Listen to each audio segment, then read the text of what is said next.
Video like जरूर कर लीजिए और ऐसे वीडियो लगातार फ्री में पाने के लिए चैनल को तुरंत सब्सक्राइब कर लीजिए और बेल आइकन को जरूर टैप कर लीजिए ताकि आगे भी सारे वीडियो आपको मिलते रहे। यूट्यूब में फॉलो करते हैं तो प्लीज ये वाला फ्री टेलीग्राम चैनल जरूर ज्वाइन कर लीजिएगा। सारे नोटिफिकेशन सारे अपडेट यहीं पे आते हैं, ध्यान रखिए। नमस्कार साथियों, स्वागत है आप सभी का स्टडी फॉर सिविल सर्विसेज में। ये है हमारी वर्ल्ड ज्योग्राफी क्लास और वर्ल्ड ज्योग्राफी क्लास में जो टॉपिक हमारा चल रहा है वो है सूर्य तप, ठीक है, यानी इंसोलेशन। लास्ट क्लास में इंसोलेशन क्या होता है, कैसे कैसे इस पर इम्पैक्ट पड़ते हैं, क्या क्या इसको प्रभावित करने वाले जो कारक हैं उनकी हमने चर्चा करी थी। आज हम उसके आगे बढ़ेंगे, ठीक है। चलो देखो जरा, देखिए यहाँ से शुरू करेंगे।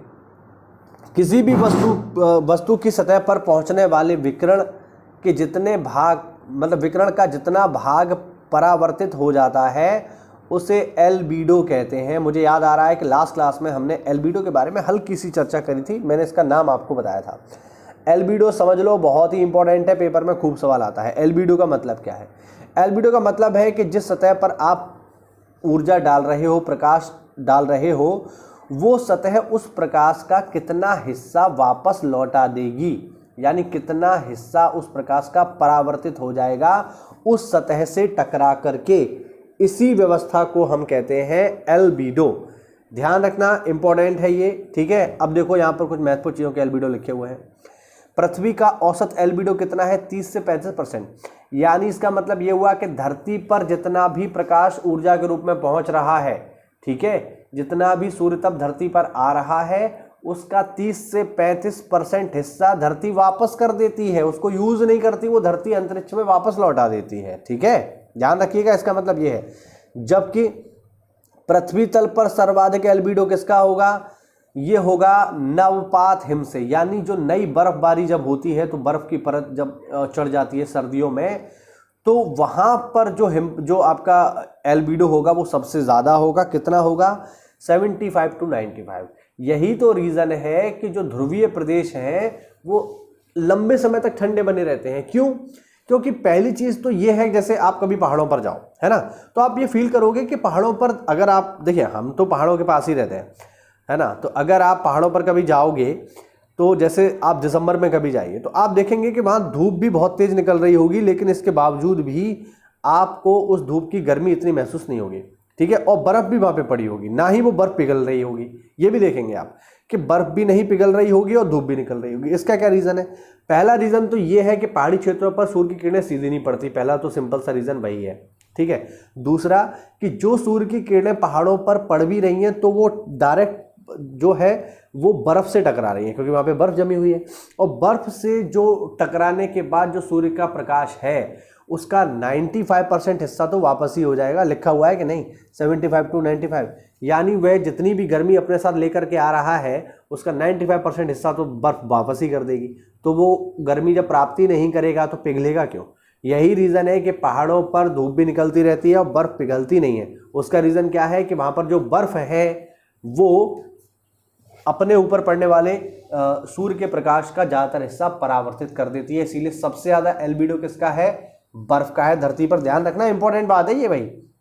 मरुस्थल का कितना होता है? 20 से 30%, ठीक है। आगे देखो, धान की फसल युक्त भूमि का एल्बिडो 3 से 15% होता है तथा जो प्रेरी भूमि है, जो घास के मैदान है, वहां पे 10 से 20 होता है।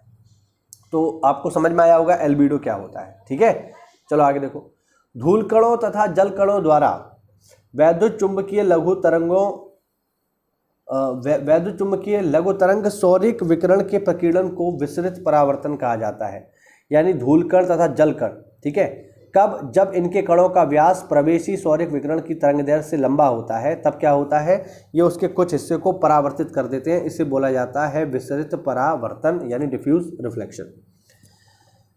सूर्य के प्रवेशी विकिरण ऊर्जा के कुछ भाग को किसी तत्व या वस्तु द्वारा अपने में आत्मसात करने तथा उसे ऊष्मा ऊर्जा में बदलने की प्रक्रिया को अवशोषण कहा जाता है। जलवाष्प सौरिक विकिरण की अवरक्त विकिरण तरंगों तथा बाहिर्गामी दीर्घ तरंगों को आसानी से तथा अधिक मात्रा में अवशोषित कर लेता है, ठीक है, जलवाष्प यानी भाप। परंतु यह प्रवेशी लघु तरंग सौरिक विकिरण की पराबैंगनी तरंगों के लिए पारदर्शक होता है, अतः उनका अवशोषण नहीं कर पाता, ठीक है। लिखा हुआ है मेघीय रातों में, यानी जब बादल छाए होते हैं, मेघी रातों में वायुमंडल में जलवाष्प की मात्रा साफ रातों की अपेक्षा अधिक होती है। बाहिरगामी पार्थिव विकिरण को जलवाष्प अवशोषित कर लेती है, फलस्वरूप मेघी रातों में अपेक्षाकृत अधिक गर्मी महसूस होती है। ठीक है, हाँ, बादल है तो गर्मी ज़्यादा आपको महसूस होगी, उमस महसूस होगी। इसके अतिरिक्त जब साफ रातें होती हैं तो वायुमंडल में जलवाष्प की कमी होती है और रात्रि के समय पार्थिव विकिरण आसानी से शून्य में चला जाता है, अंतरिक्ष में चला जाता है, इसीलिए रातें ठंडी महसूस होती हैं। यानी अगर बादल छाए हुए हैं रात में, जैसे अभी अप्रैल का महीना है, तो आप देखेंगे कि लोग जो गांव में होते हैं और सोते हैं, जैसे आज के समय ही हम देखें तो जो है काफ़ी आंधी वांधी चली है आज के दिन, तो अगर आप अभी के समय रात में ऊपर जाओगे तो आप देखोगे कि वहाँ पर आपको बादल मिलेंगे। तो छत पर होने के बावजूद भी आपको गर्मी महसूस होगी, क्योंकि बादल क्या कर रहे हैं, धरती से निकलने वाली जो ऊर्जा है, जो पार्थिव ऊर्जा, उसको अवशोषित कर रहे हैं, गर्मी को रोक रहे हैं। तो गर्मी रोकेंगे तो ऑब्वियस बात है आपको गर्मी महसूस होगी। और अगर आसमान बिल्कुल साफ है, तारे निकल रहे हैं, चंद्रमा आपको दिखाई दे रहा है, तो वो रात आपको अधिक ठंडी महसूस होगी, क्योंकि वहां पर जलवाष्प की मात्रा कम होगी। बादल है तो जलवाष्प होगा, जलवाष्प गर्मी को एब्जॉर्ब करते हैं, इसकी वजह से आपको गर्मी ज़्यादा महसूस होगी। चलो आगे देखो। वायुमंडल में स्थित कणकीय पदार्थ, धूलकण तथा गैसों के अणुओं द्वारा प्रवेशी सौरिक विकिरण के कुछ न कुछ भाग का विभिन्न दिशाओं में विसरण तथा उनके बिखराव की प्रक्रिया को प्रकीर्णन प्रक्रिया कहते हैं। इनको बस देखिए पढ़ लीजिए, इतना कुछ वैसे कुछ खास है नहीं। ठीक है, और अगला जो इसमें टॉपिक है साथियों, वो है ऊष्मा बजट, हीट बजट। ठीक है, तो हीट बजट की जो है चर्चा हम करेंगे अगले वीडियो में, इसमें हम जानेंगे हीट बजट क्या होता है। ठीक है, तो साथियों अगर आप चैनल पर नए हैं तो चैनल को सब्सक्राइब करिए। इसके अलावा एक इन्फॉर्मेशन ये है कि 24 अप्रैल से हम शुरू कर रहे हैं PCS 2024 के लिए अपना पेड ग्रुप। इस पेड ग्रुप में आपको सारी चीजें उपलब्ध करवाई जाएंगी, सब की सब, यानी ये प्री मेंस इंटरव्यू तीनों के लिए होगा। ठीक है, हाँ, ये आपका वन स्टॉप डेस्टिनेशन है, यहीं पर आपको सारी चीज़ें मिल जाएंगी, प्री के लिए भी, मेंस के लिए भी, इंटरव्यू के लिए भी, सब कुछ यहीं मिलेगा। और आप अगर रिजल्ट उठा करके देखोगे प्रीवियस ईयर का, चाहे 2022 का हो या 21 का हो, तो भैया PCS में, यूपी PCS में सबसे ज़्यादा selection Study for Civil Services से होते हैं। ये मैं इसलिए नहीं बोल रहा हूँ क्योंकि मैं यह काम करता हूँ, मैं ये इसलिए बोल रहा हूँ क्योंकि ये वाकई में रिजल्ट है। आप पता कर लीजिए, इतने सारे, देखिए हम तो अपना प्रमोशन ऑब्वियस बातें करते ही हैं, लेकिन जो लोग सेलेक्ट हो जाते हैं और वो मान लीजिए किसी तरीके से हमारे संपर्क में नहीं है, तो आप देखेंगे वो भी लोग जब भी कभी उनका इंटरव्यू होता है सेलेक्ट होने के बाद, तो वो भी एक कहते हैं कि SCS के हमने करंट अफेयर को हमने यूज़ किया, उसके पेड ग्रुप को हमने यूज़ किया, है ना, या फिर हमने उसके जो फ्री इनिशिएटिव चलते हैं उनको यूज़ किया, पेड को इसको यूज़ किया, फ्री को इसको यूज़ किया। तो ये ऐसा नहीं है कि हम बोल रहे हैं, ये एक्चुअल में है। तो आप बस आज ही हमसे जुड़िए और PCS, BO और RO ARO जैसी परीक्षाओं में एक सीट अपनी पक्की करिए। मिलते हैं अगली क्लास में, तब तक के लिए जय हिंद, जय भारत, वंदे मातरम।